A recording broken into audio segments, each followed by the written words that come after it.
Have you ever stared at the sky, watching an airplane cross above, and felt something rise in your chest, a whisper that says, "That could be me"?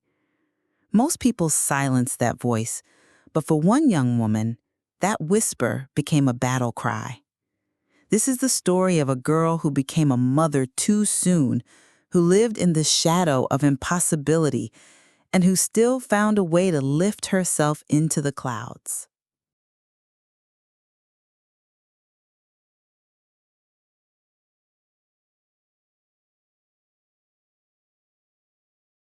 She grew up in a neighborhood where the sky always seemed out of reach, a grid of concrete blocks and power lines.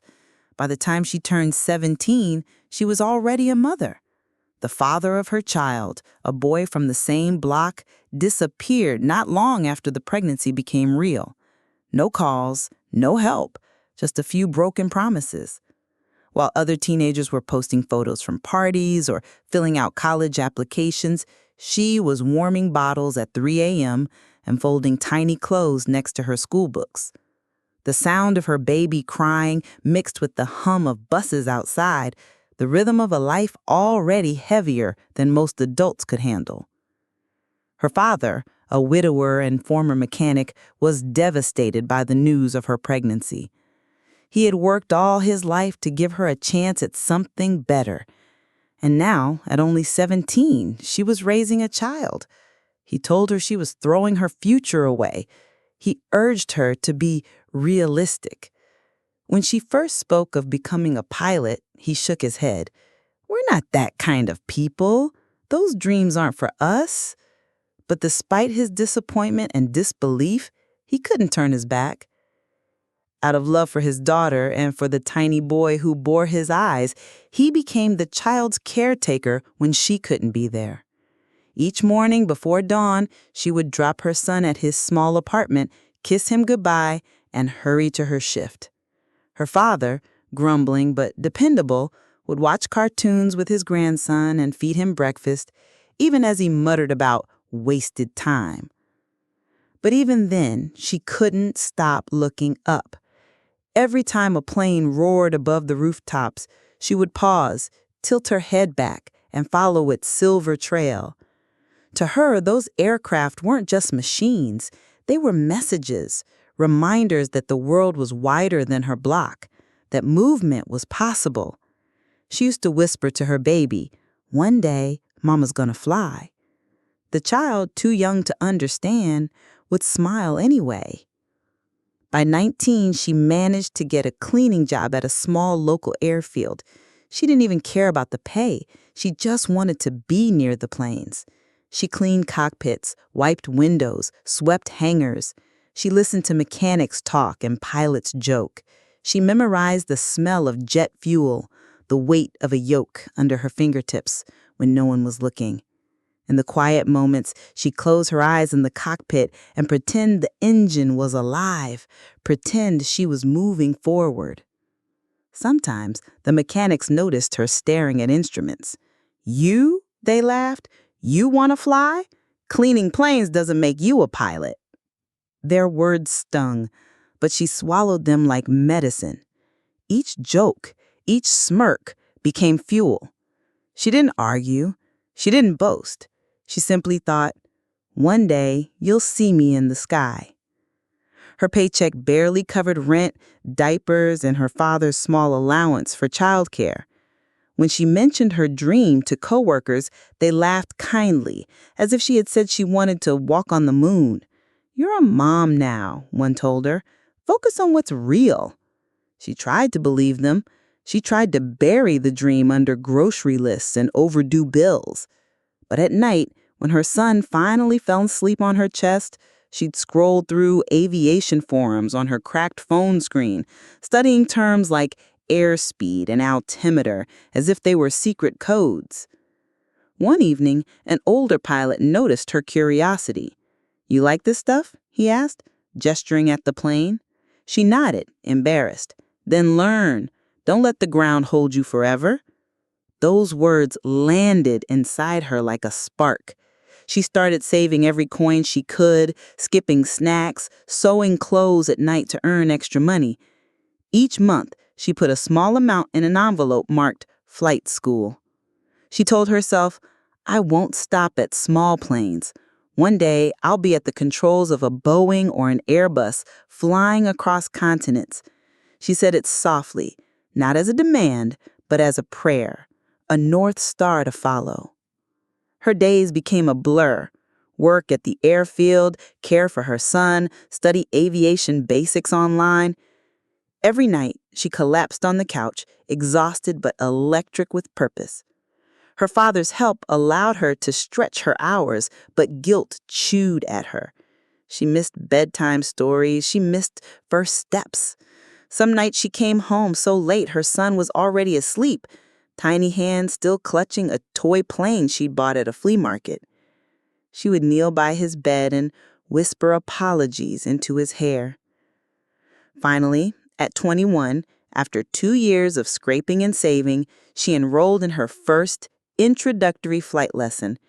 She almost cried when she held the headset in her hands. Sitting in the co-pilot's seat, she felt like her whole body was trembling. The plane lifted and the city shrank beneath her. For the first time in her life, the world was silent. All the noise of her block, the shouting, the sirens, the clatter, fell away, and there was only sky. When the instructor let her hold the controls even for a few seconds, she felt the universe shift. This wasn't a fantasy anymore. It was happening. But the path upward wasn't straight. Flight training was expensive. Childcare was unpredictable. Sometimes she had to cancel lessons because she couldn't afford fuel or her son was sick. She studied for exams at playgrounds, sitting on benches with a textbook while her boy ran around. There were nights she sobbed quietly in the kitchen, wondering if she was selfish, if she was chasing a dream at the cost of her child's comfort. Yet every time she thought about quitting, she remembered the look in her son's eyes when she told him, "Mama's gonna fly." She couldn't let that look become disappointment. At 23, her first solo flight was both terrifying and transcendent. The cockpit felt too large, the sky too wide. Her hands shook on the controls, sweat pooled under her collar.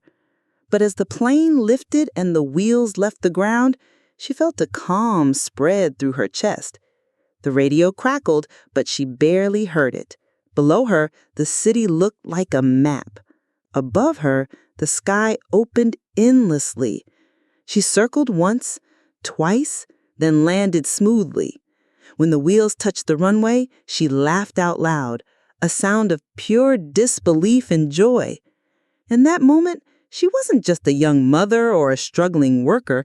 She was a pilot.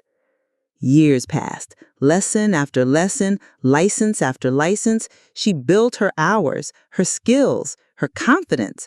She picked up extra jobs, tutored new aviation students, applied for scholarships. Her father still grumbled, still doubted, but he never failed to show up to watch his grandson or drive her to the airfield. Over time, his skepticism softened into quiet pride. The same mechanics who once mocked her now nodded in respect as she passed by in her uniform. At 26, she achieved her commercial pilot certification. She began flying commuter flights, still dreaming, humidly but firmly, of the day she would sit at the controls of a Boeing or Airbus, crossing oceans with hundreds of passengers. Not for prestige, not for applause, but because she wanted to show her son that even the highest dreams are reachable with patience, discipline, and relentless work. Her son, now older, came to watch her first official flight as a commercial pilot. Her father stood beside him, arms crossed but eyes shining. As she walked toward the aircraft in her uniform, navy blazer, gold-striped shoulders, wings pinned above her heart, her son ran to her, eyes wide. "Mama, you did it," he said softly. She knelt down, holding his face. "We did," she whispered back. She boarded the plane, sat in the cockpit, and placed her hands on the controls. Outside, the runway stretched ahead like a promise. Inside, every memory flickered. The nights without sleep, the years of saving coins, the whispered dreams. The engines roared, and the plane began to roll. As the wheels left the earth, she thought of all the women still staring at the sky, thinking, it's too late, too hard, too far. She wanted them to know this. The sky doesn't care where you're from. The clouds don't check your bank account. Gravity pulls everyone down, but determination can lift anyone up. Her story is more than aviation. It's about refusing to let circumstance define you. It's about building a runway out of every setback, using every doubt as fuel. It's about showing the next generation that dreams aren't fantasies, they're plans in disguise. And sometimes the only way to honor your responsibilities is to honor your own potential.